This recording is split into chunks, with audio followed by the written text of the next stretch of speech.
Joey P, man, with stats in hand, spilling numbers like grains of sand. Fancy talking about diamond dreams, chasing players, whispering their schemes. Oh, Welsh, breaking it down real slow, voices howling in the radio's glow. Talking monsters on the baseball field, wizards swinging bats and magic shields. Fantasy baseball in the night, podcasters giving us that sight. Question marks and stars collide, dreams of glory never hide. Welcome in, everybody, to Fantasy Pros MLB. This is Leading Off Live. It is me, Joey P. Joe P. Zapia. With me, of course, is the Welsh, and it's all of you, the Peanuts, the Cracker Jacks, a special All-Star edition. You're my All-Star, Welsh, and of course, our amazing producers. They're so great. We're here on our Twitch, twitch.tv/FantasyPros. That's where you join us every single Monday through Friday, noon Eastern time, except this week because of the All-Star game. But don't worry about that. Just subscribe with your Amazon Prime. Just do that. And also subscribe, watch us on demand on Fantasy Pros MLB YouTube, and drop your comments below, because if you subscribe, like this video, drop your comments, and ring the bell till that goes ding, you could win the Juan Gonzalez jersey from pristineauction.com. That's right. This is our July giveaway, autographed by Juan Gonzalez from pristineauction.com. Subscribe to Fantasy Pros MLB, drop your comments, be part of our community here at Fantasy Pros MLB. Welsh, fun weekend of baseball. A lot of big pitching performances. The Red Sox are getting hot. We've got more injuries, trade winds a blowing, the MLB draft, the futures game. What was your favorite bit of business over the weekend of baseball? Definitely the draft. I was all drafted up. I got kind of jazzed up for the futures game. It's all right. It was okay. We didn't get any crazy, amazing stuff. It was a draft, but I will never, ever get used to the futures game, all-star festivities, the draft going on while Major League Baseball players are playing games that count. Like that, it takes away, will always, to me, kind of take away from the vibe. I don't know why they do it. Just take the weekend off. Like, I know they're going to be gone till Thursday. Maybe, come back on Wednesday. I don't know what you got to do, but playing games over the start of the All-Star weekend, it just doesn't vibe for me. It doesn't. Playing games over the start of the All-Star weekend. Wait, I don't think Saturday and Sunday. Oh, games playing. Oh no, you gotta play those games. No, you gotta play those games. You don't. Take it off. It's an All-Star weekend. Put all the focus and the limelight on the All-Star weekend, which started on Saturday. There's a celebrity softball tournament. There was a futures game. The draft was on Sunday, and then MLB's got games going on. What's that? Actual celebrities? Yeah, CC Sabathia, I think, won MVP. I think Bryan Cranston was there. JoJo Siwa. JoJo Siwa was there. Oh my God! Wow. There you go. Here it is. The celebrity softball game. Those are some pretty decent celebrities there. There's a couple, JoJo Siwa. I don't know. Regardless of it, a point. Just having games being played while the festivities have started, it's just weird. It's totally weird to me. Now, I mean, it would have been a weird sports weekend if that's all that you had. So I get some of it, but like I said, that just doesn't sit quite awesome to me. But the draft sure did. The draft was a ton of fun, and I'm excited to talk about it tomorrow right here on our YouTube channel. So make sure everybody's locked in. Joey and I talking and breaking down the draft and first-year player guys. That's right. So make sure you tune in live for that or watch it on demand. So if you're in Dynasty Leagues, this is a must here. We're going to give you the full breakdown. I'm going to rant and rave about how stupid the Nationals were with what they did. It's going to be fun. You're going to love it. It's going to be a great time. We want you to be here for us. And then Wednesday, Thursday, we'll be taking those days off from leading off, but we will be there on the YouTube channel for Q&A this week. So a little different schedule this week, but by Friday, we'll be back in business as per usual. You know what was great this weekend for me? Eury Perez, 7 shutout innings. Oh, it's just fantastic. He is not allowed to run in his last 18 innings pitched, 22 years old, baby. The sky is the limit for this guy. His ERA is now lowered to 3.18. What did you make of the Eury Perez start this weekend, Welsh? Because I was pretty excited about it. Yeah, I mean, Yuri's just locked back in. It's everything we wanted Sandy Alcantara to be. And Eury, he's got it. I mean, from a slider standpoint on Savant, you're looking at like top percentile of XBA and expected ERA against right now. It's near the lowest. People are chasing, people are whiffing. Strikeout rate's almost 27%. Expected ERA is around it's 2.37. It's not around. That's exactly what it is. The thing that I really like to see though is the barrel rate, and that's mentioned in the like expected batting average. Guys are just not getting good looks off of him right now. His four-seam fastball, this is probably not going to be sustainable, but it's inducing a .113 batting average, and the expected against is under 200 as well. His slider has the highest batting average at 276 against, but it's expected under 200. So, I mean, his stuff is just lights out right now. The strikeout potential is there. He was able to return from injury and find himself where some other pitchers either weren't, or some other pitchers just around baseball just took quite a bit longer. But yeah, I mean, dynasty value, sky's the limit. That whole discount stuff, that's completely over. And just the thought that like 3 weeks ago too, that Eury Perez was an option between some wildly mediocre pitchers. It's funny now, but Eury definitely looked human in those first couple starts. Oh, sure. He looks back to being meta-human for sure. I think it's pretty. I'm confident saying it's the best return we've had this year from Tommy John. Is that a hot take? This year? Yeah, sure. I mean, like if you look at all time, I'm not sure. Specifically. No. Yeah, sure. This year, yeah. This year, far and away. Took him a couple rough starts, figured it out. Cruising right now. Cruising, man. Now, look, it could have been worse for his rotation mate, Edward Cabrera. Craig Mish, my good friend, Sports Grid Zone, reported that the MRI on Cabrera's elbow didn't reveal any structural damage, so that's good.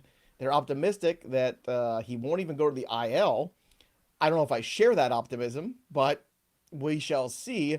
So no structural damage means no imminent surgery. Therefore, perhaps Edward Cabrera is back on the menu for some teams. Well, The question is, hubba, money. Who do you trust? Do you trust Edward Cabrera's elbow here? Do you think some other teams are as well? I think it's probably similar to be like, you don't need to check out that Carfax report. Just buy it. It's a little discount. You know what I'm saying? Like, I think the Marlins will definitely not want them to look any deeper, but that's probably going to be part of the package. I would say for the most part, unless you're the Astros, teams are following like medical reports and like, what you're supposed to do and what you're not supposed to do. And best case scenario here is that close to the trade deadline, I think Edward Cabrera is going to have to be one of those guys that's going to be right up to the deadline. Like, there's a definite possibility, not going to be shocked if next week we start seeing some of those moves happen. Organizations are together at the All-Star weekend. They're talking, they're getting stuff done, but like there's going to be a surge a day or two before the deadline. And I think Cabrera would be one of those, because you got to see, is he back? Is he super close to back? And then that's going to be the level where teams will pay the price that the Marlins are going to want, because the Marlins shouldn't take anything less. Also, just going to randomly throw this out here, is they kind of went a little college-y, the Marlins did. In this draft, which we'll talk about tomorrow. Position players too. Yeah. They went, almost all position players. And that could be very telling to what their storyline is, that they actually might try to compete soon. And that's also why I don't think it's a shoo-in that they trade any of these guys, because if you've got, they've hit on some talent. We're going to talk about one of the great guys in just a second. They've got some solid major leaguers as far as hitting goes. I guess if you want to talk about like pitchers that will work long-term and invest in, if you've got Max Meyer, if Alcantara bounces back in Cabrera, that's what you want. So why would you sell off for nothing? And they just went college heavy hitters. Looks like they're making a little bit of a push for the very near future here. So it's an interesting spot. And I'm not sure that Cabrera is like a shoo-in to be traded regardless. Game Over wants to know, did Welsh see Superman this weekend? No, I didn't. I did. I heard it was good. I asked my kid, and he said he wants to see it. Nobody cares, though, but Game Over doesn't want to know if I. Well, because I said metahuman. Is that what they're using? Do they call? They are using the phrase metahuman. Oh, really? That's funny. I guess that is kind of like a DCist thing, like mutants for Marvel. I had very high expectations because I love James Gunn. I liked it. The more I thought about it, I liked it more. It's clever because they throw you right into what's going on, whenever they restart a Superman or whatever. Yeah, kind of like the Civil War, like no backstory for Spider-Man. Well, but here's the thing. They just kind of, but so no origin story, but the plot had to do with his origin story. So they took for granted that, like, hey, you've seen Superman a million times since the 50s. Like, the origin story of Superman if you're here in the theater tonight. But they tweaked some stuff with the origin story to make it part of the plot, where they actually kind of showed you this version's origin story, which I thought was very clever. That was a really clever way of doing it. It's one of those movies, like, I liked it, and I was like, okay, it's good. I like it. It was fun. I like some of the choices they made. Nicholas Hoult was really good. The flying sequences was tremendous. The action sequences, the CGI was really great. But I didn't feel anything. But the more I thought about the movie, the more I actually enjoy it. I recommend it. I think you'll like it. I think it's one of those, like, it's a good start. We'll I'm going to see it probably sometime this week, and I already have my tickets for Fantastic Four for weeks. I don't have my tickets yet for that. I did, however, yesterday see the same theater by my house that does all the old movies. Remember I told you we went to see Spaceballs, all that? The 4-hour extended Lord of the Rings, Fellowship of the Ring. Oh, it's so good. Never a big Lord of the Rings guy. So yeah, I am. I love it. Me and Mike Mayer, huge Rings guys. Also, Kyle Stowers want to talk. It's all Marlins today, by the way. On the show. 5 for 5, 3 homers, 4 runs, 6 RBI. This guy's hitting 500. It's just unbelievable. Stowers can't be stopped. I don't know what to say about it, Welsh, except, like, ride the wave. I did not see this coming. I don't know from his profile over the years if you did, but, you know, part of this Marlins rebirth here in these last couple weeks certainly looks like, you know, based upon, you know, some of these talents like Stowers. I mean, hopefully Conan comes back healthy next year and contributes too.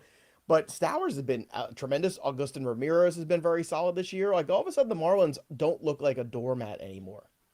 Yeah, and it's the trades they've made. I mean, Augustin Ramirez and Stowers are 2 massive wins. I mean, sometimes it's not just about player development; it's about getting the right players in that others develop. Kept going wrong, right? When they traded Garrett Cole, or they traded Glass now, or Archer.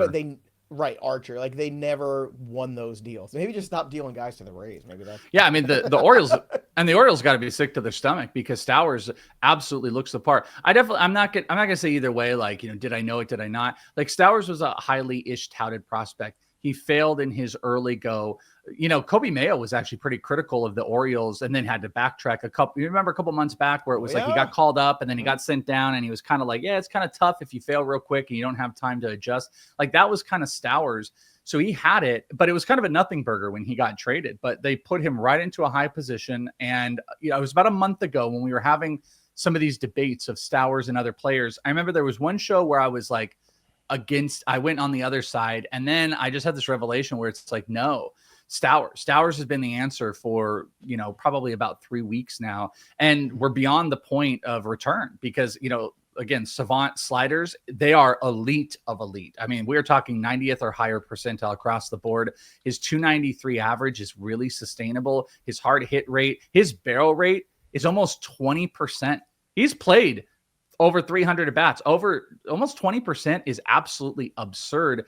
The strikeouts are a little bit there, but everything else in the profile is just this really elite looking guy who's pulling the ball in the air, hitting it really hard. Yeah. And why is he going to stop? Yeah, he doesn't have lineup protection, but why is he going to stop at this point? He is a total fantasy darling. Yeah, he's hitting for average, hitting for power, hitting speed. Might hit 30 homers this year. Probably going to. Hitting for speed. We're going the distance. But you know what? You could also say the Orioles won, you know, or everybody won that trade because Rogers has been terrific for them. Another great start for him this weekend too. He's been awesome. So a rare trade where everybody wins. You know who's also winning? Brandon Woodruff.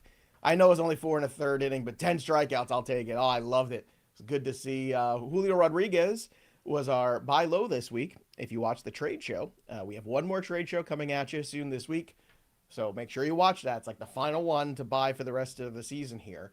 Julio 2 for 3. 3 runs scored, 2 walks, a double and a home run, stolen base, 2 RBI on Sunday. And then Saturday filled up the stat sheet too, 3 for 5 with a homer, a double, a steal, 3 runs scored. So we kind of nailed that one. So hopefully you listened to us during the week and you picked him up there. He is Mr. Second Half. Always is, always will be. Trevor Rogers, who I mentioned before, 8 strikeouts, 6 2/3. It's a loss to the Marlins, so he didn't quite get the revenge game. But now his ERA is at 1.53. You know, I don't sell Rogers. I'm just holding because I think he's one of these guys. You picked him off the waiver wire. He's more valuable to you. He's probably not going to bring you much in a trade because people still go, I don't know how long it's going to last. Just ride the wave. Enjoy it because Rogers has been absolutely spectacular. Sub-2 ERA, is it going to hold? No, of course not. But it doesn't matter. This is the guy that I always thought he could be because you saw flashes of it. I would watch these starts with the Marlins. I mean, oh man, like if this guy could just get it together, maybe just a lefties just take a little longer in the oven sometimes, and he feels like one of them right now. I never was. I wouldn't say that I ever was a big Trevor was. Rogers guy. I used to always have him in fantasy teams like a late pick and just kind of stash. I was like, because I saw flashes of it where I was like, this is a tough lefty if, and now it looks like it is finally.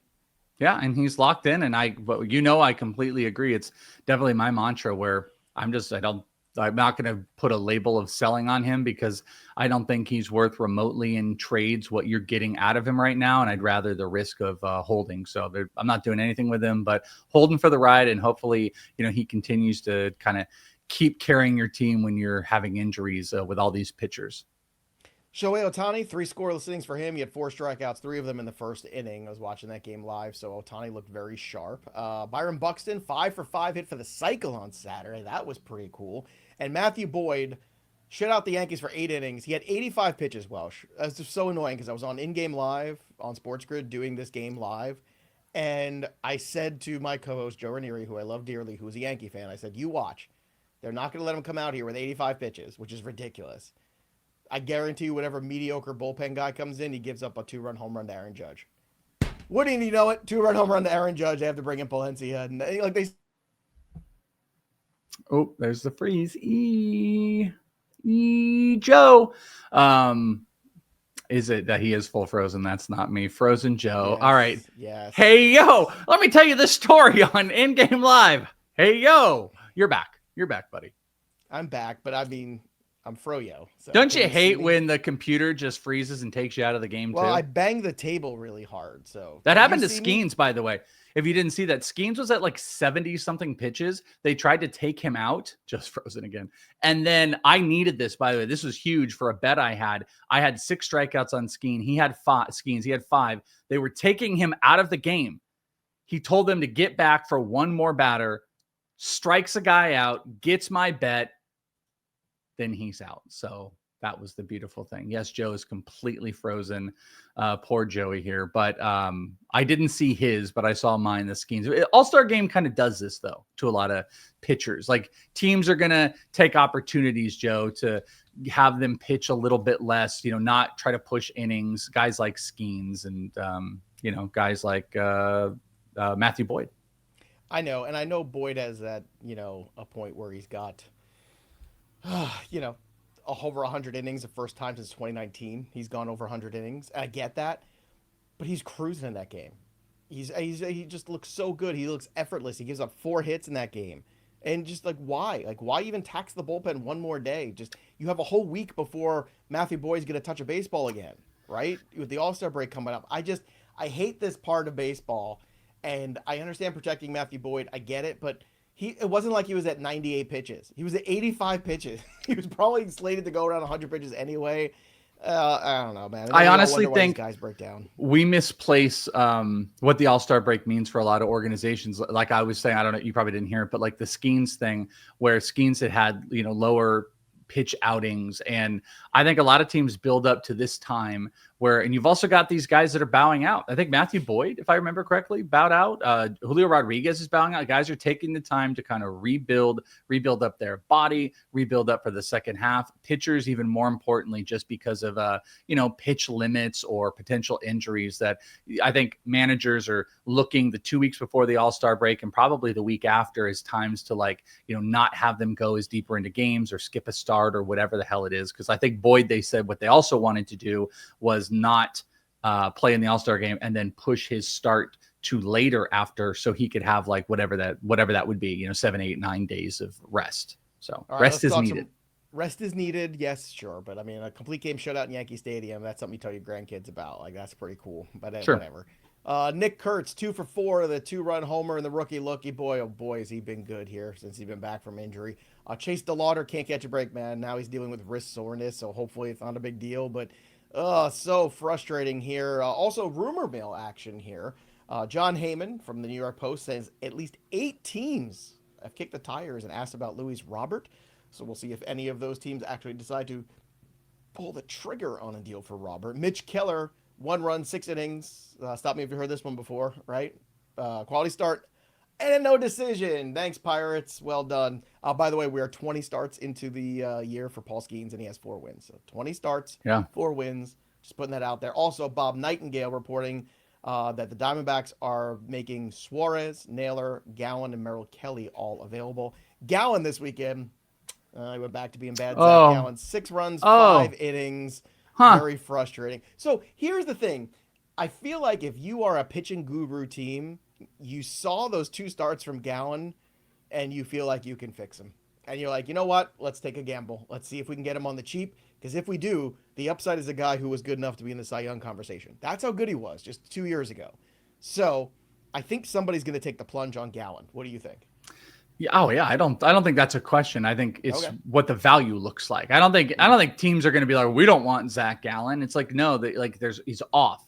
Something's broken, and it's going to be a pitching organization that says either A, we can fix this fastball, or B, we can help with the pitch mix when the fastball's not off. Like, someone will be there, but I think the bigger question is, what does that value look like? Last year's Gallen would have received a haul, or even at the start of this season, what does this version go in return? And I think it's going to be disappointing at the end of the day. Diamondbacks are going to try to get with whatever they can, but I'll tell you, man, this is why, that first start, you're like, are you ready? No. Second start, everyone's like, oh, Gallen. I said, hey, I think it was the second or third. We are seeing some of the pieces of what looked like original Gallen, but I wasn't ready to jump right back into the waters, because sure enough, you were getting bit if you did, with 6 more earned runs. Ugh. Yeah, brutal start, but that's okay. That's okay, because when these trades happen, eventually prospects move back and forth, and that brings us to our favorite Monday segment. It's time for Prospecting with the Welsh. That's right. This is when our own Chris Welsh, who is super famous, who talked prospects and MLB draft all weekend long, is going to tell us about some of the prospects in Major League Baseball that are scratching the surface of the big leagues. And Welsh, we're going to start in a familiar place with one of your favorites. Could we finally be seeing Bubba Chandler after all of this time? Yeah, you're going to know a lot of these names. Maybe we haven't talked about some of them recently, but we got to put Bubba at the tippy top. We're coming off of the All-Star break. We're coming off of the Futures game. It's the official start of the second half, and Bubba Chandler has rattled off some great games, and that's the big key. I still put this out there. I know I know it's annoying and just talking about him in general, but like, at the end of the day, we don't know, because we don't, how the Pirates are going to, approach this. What we do know is that Mitch Keller should be traded. And Bubba Chandler is going to get one. I think it's one of 2 spaces. Is he's up really quick, or it is manipulation. The viability for why he could be up really quick is he has had a fantastic July. And I will tell you, there are quite a few people in the industry that also believe part of the issues and the struggles with Bubba Chandler has been him being down in AAA too long, and the anticipation of coming up, and what he would benefit from having major league evaluation on his starts day in and day out. But that hasn't happened. But in July, he's had 2 starts of 6 innings at least or more, given up no earned runs. He's struck out 6 or more, and he's only walked 2 in each of those. They're clean back-to-back innings. His ERA is under 3, which really looks good. He's had 6 or more strikeouts in 3 of his last, or in all 3 of his last starts. In July specifically has looked good. That I think if you don't want to mess too long and create a bad era around him, aura type of thing, that I think you need to make the move quick. And manipulation or not, that I do think Bubba Chandler has got to be pressing. It'd be a really good thing for them to do coming out the second half, to say he is back with the team. So we've done it like 12 different times, but let's say Bubba Chandler is on the precipice of coming up to the majors finally, after rattling off some really good starts. Yeah, it was good to see him turn things around, because it got really rough there for quite a while. It did. So let's continue on with another pitching prospect here. Let's go to Parker Messick here of the Cleveland Guardians. This year at AAA, he's got a 3.36 ERA over 75 innings, 92 strikeouts, 37 walks. That's a 11 K per 9. Now, the walk rate's a little high at 4.4 walks per 9. Last season, he saw time at high A, at double A. The combined stats there are 2.83 ERA over 133 innings, where he also struck out 11.1 per 9. So this guy's got a big time strikeout rate. Cleveland has been a little, odd this year in the rotation. Ciccone has been good at times. Bybee, his splits have been terrible. His road starts have been absolutely awful this year. They're waiting for Shane Bieber to return. So could Messick fit into this rotation, at least get a look in the big leagues this season as they try again. I think it's the smartest thing for Cleveland to do right now is evaluate Kifus, DeLauder, guys like Messick, see what they have so they know what they're moving forward with in 2026. Yeah, I think the futures game, Parker Messick was the starter on the AL side. And I think they showed off two players that could be in the majors here very soon in Kifus and Parker Messick. Parker Messick did give up kind of a big double to fellow lefty JJ Weatherhold, but I thought he looked good. That slider, it's swept across the zone, which I thought was really great. He's third in minor leagues in strikeouts right now. He's had he's having this weird like off-on start thing because his last start, 7 innings, 9 strikeouts. This is before the futures game with 1 walk. Phenomenal outing. The one before that got obliterated, gave up 7 earned runs, didn't get to the second. The one before that went 6 innings, gave up only 3 hits. So, I mean, he can go deeper into games. I think they would benefit from getting him up. And also, how long is it beneficial? It's the Bubba Chandler thing to keep a pitcher in AAA, like, is it 10 starts? Is it 15? Is it 30? Is it an entire season at AAA? He's got 16 starts at AAA. I think the lefty could help the team here pretty soon. I thought he looked pretty good in the futures game, and I think we're going to see him in the very near future with those strikeouts get into the major leagues. All right, a guy in the outfield for the Baltimore Orioles system has made a big jump year over year is Dylan Beavers. Last season, mostly at AA, hit 241 with a 756 OPS. This year, he got the move up to AAA in 71 games. He's hitting .311 with an 887 OPS. That on-base percentage went up 60 points. The slugging percentage went up almost 70 points. So a huge leap for this young man. 10 home runs, 34 RBI, 20 stolen bases for Beavers this year. So again, in a year where the Orioles are out of it, they need to continue to evaluate all this young talent they have, and they have a ton of it. What they lack is pitching. And if they're going to retool, they got to start moving some people and bring in some more pitching. Could Dylan Beavers be a piece they are moving in the future, or a piece that might actually be part of the future for the Orioles in Camden Yards? He could be. I wouldn't put anything past him. I think the Orioles have done a pretty good job of not moving their significant pieces so far. They've really held tight to it. I think maybe there's a bigger question, though, that's like, maybe that wasn't the right move. Maybe they needed to be more aggressive in trading some of their prospects for players to win now because they keep not. But my thought process here is if let's say they just move off of Tyler O'Neill, they're going to clearly look like they're going to move off of Cedric Mullins. Dylan Beavers would be that guy. And he has had, as you said, phenomenal season, 300 average, 400 OBP, 10 homers, 20 stolen bases, big bodied guy with a power speed combo. I don't know if you want to fully call it 5-tool. He doesn't strike out a bunch, 41 walks to 52 strikeouts on the season. I think there's a lot in the tank. And as a lefty for hitting in Baltimore, as we know, like that right side of the field, the pull side for left-handed hitters is an advantage that I think it's something that he can thrive in. And I'm going to guess that we are going to see him in the majors as they trade some of those other guys. And I think he should be someone that you pick up. So if he gets traded, maybe he'll be the next Kyle Stowers, but I think he's going to thrive in Baltimore. And I think it'll be pretty soon. A highly thought of prospect we really haven't talked too much about in a while, Carson Williams.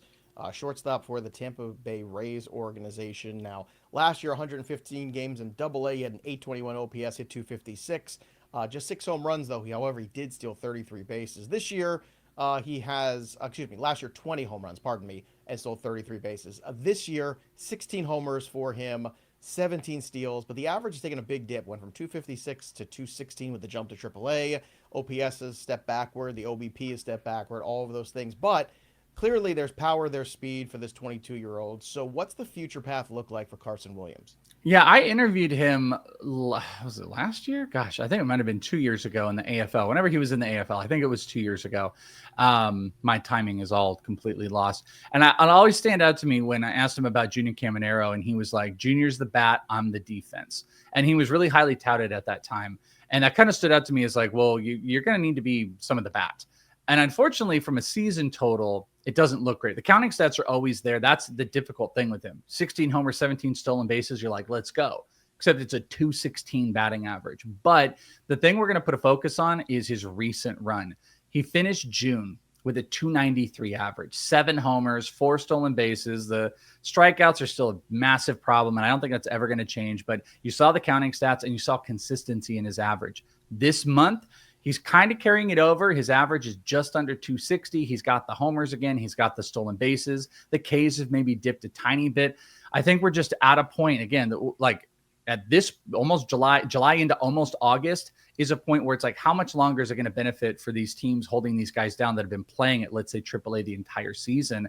Now, obviously, they've got some middle infielders that they're dealing with and Ha-Seong Kim, but I really think Carson Williams is going to push the envelope. I think the Rays are going to want to see him. He's been on a nice hot streak. He's got some big, loud counting stats, and if they click, it's going to be something you want in fantasy.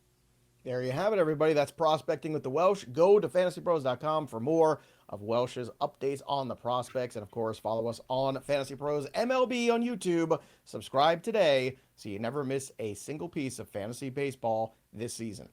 All right, Welsh, I did pull up the quote-unquote celebrity softball rosters. I want you to be honest, because I don't know a lot of these people. And I want you to if I don't know them, chances are you don't know them. Candy Burris. I don't know who that is. She's from the Real Housewives of Atlanta. Okay. No. So these are the celebrities. Quavo.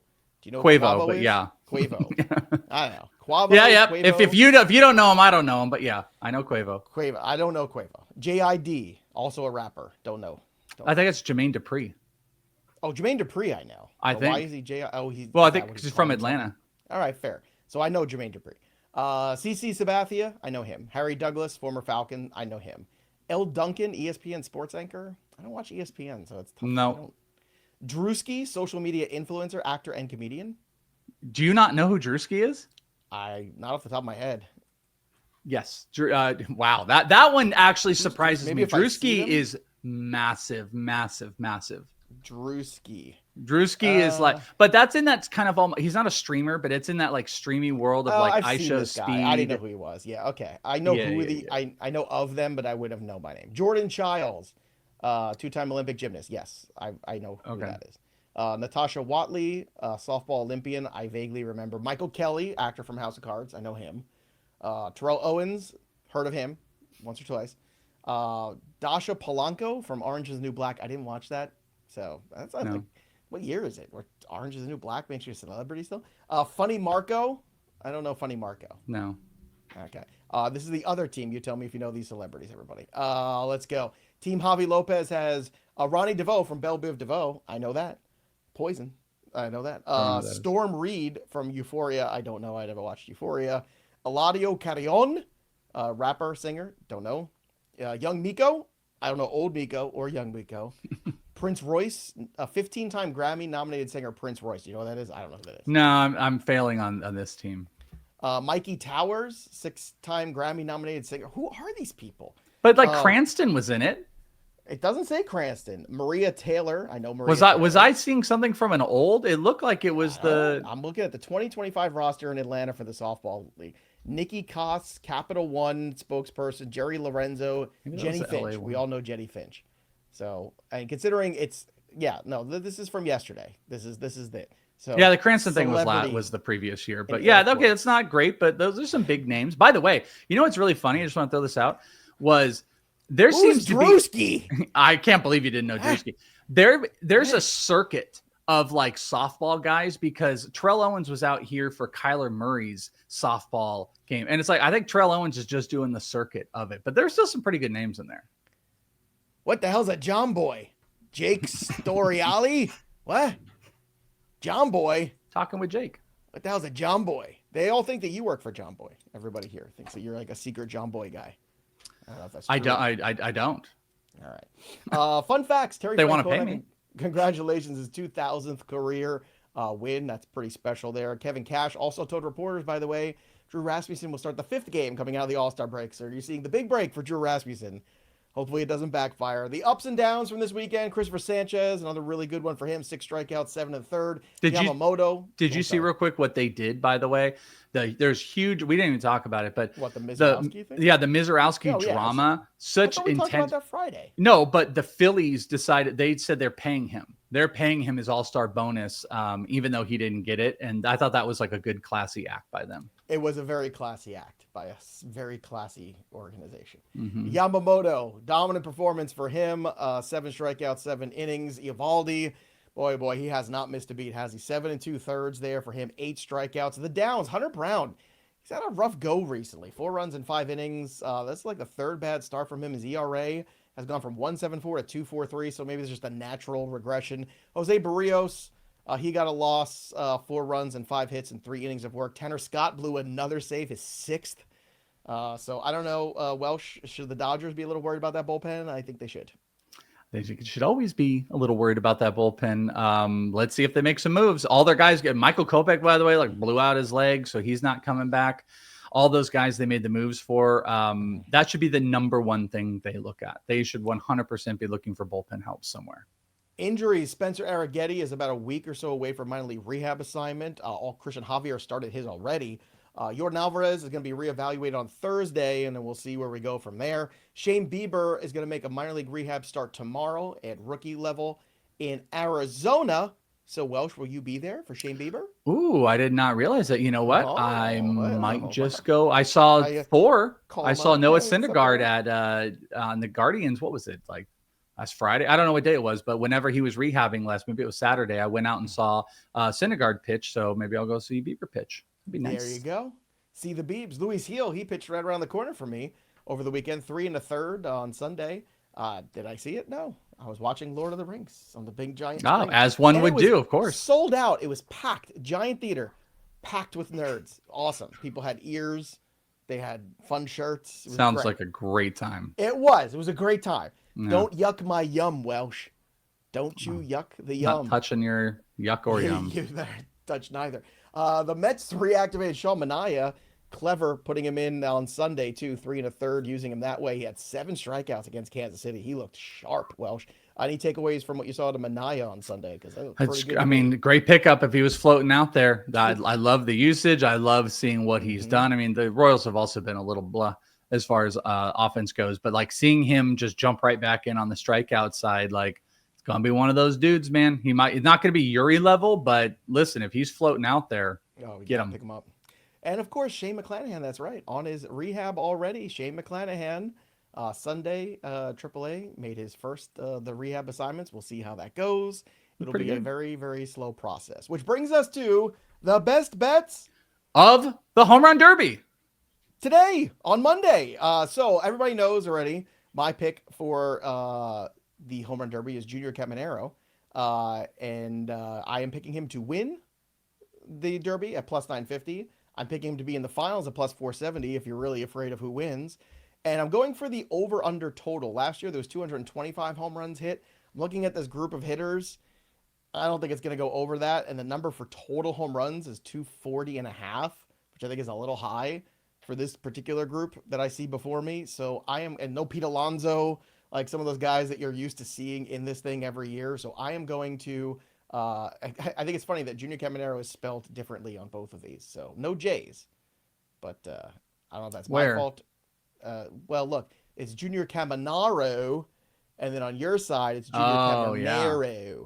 Now, I'm looking in the show sheet. I spelled it correctly, but there's no J's in here. So I spelled it correctly, too, but you got A's. So I got A's, you got E's. So it is early. I know, Callie. But for those looking at this, I just want them to know that we see it too. It's all right. But it's funny because it's different on you. It was consistently wrong, or sometimes right. What's better, Welsh? Ooh, I guess sometimes. Well, sometimes I don't know. I don't know the answer to that. If you're gonna be wrong, you just want to be consistently wrong. I guess maybe consistently wrong.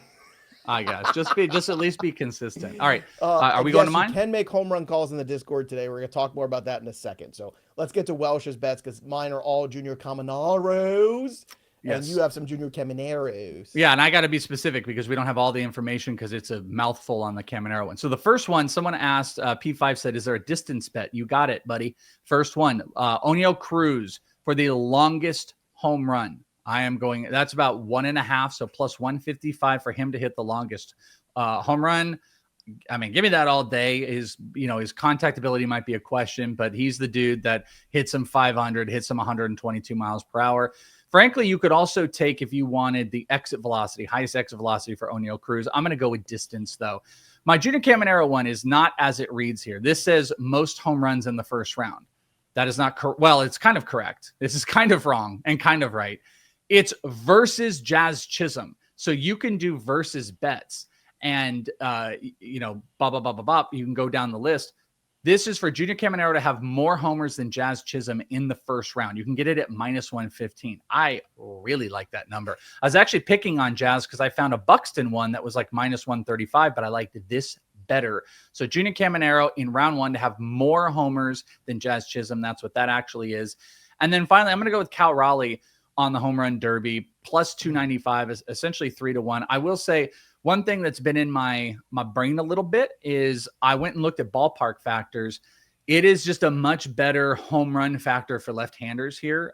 And again, obviously the hitters that they have are going to determine it, but over a 3-year marker, Raleigh is going to hit left-handed. He is a switch hitter after all. Yeah, he can hit left-handed. His home run total is nice on the lefty side. But if I were going in a different direction, 7th best ballpark factor for left-handed hitters, home run ballpark factor in Atlanta, where it's 16 for right-handed. So that kind of speaks to maybe Kyle Raleigh if he decides to bat lefty. That speaks to Matt Olson, who is a hometown guy, and James Wood were a couple that I was kind of sitting on because of that. May mean nothing at the end of the day, Brent Rooker, but I'm going to go with Kyle Raleigh, the favorite, about 3-1. Yeah, I can't believe Junior Caminero was like the 2nd or 3rd biggest odds to win. I just think it's absurd. To me, this is about 2 things. It's about guys who generate their own power and guys who have the stamina for the time clock, because the time clock is tough. And I worry about Cal Raleigh. He's a bigger guy. It's a different kind of stamina. Like, it's just different. So I think it is going to be a young guy. I think it's going to be, again, O'Neal Cruz, I just don't think is mentally strong enough to compete for this many rounds. I think he might have the most in the first round, and then after that, just kind of be like, just check out mentally. I just don't think he's got the fortitude for it. Junior Caminero, that's my dude. I'm sticking with it. I was on it immediately when it came out. I was shocked. I got it at 1,100 when it came out. Now it's at +950. So it's been bet down. So I'm not the only one who sees that. So I think the big play here, if I'm betting these, is I'm taking like 2. You're betting down your high odds guy, but you're giving yourself, so like if I were to take Cal Raleigh and Junior Caminero, I like the fun of that. And even though Raleigh then kind of becomes like a 2-1 guy if he ends up winning because I bet a full unit on the other, I'm just getting really good. I mean, like you can't deny that the Caminero odds are just like phenomenal here. And, from a youth standpoint, his body being able to hold up during it, like I think it's a solid bet.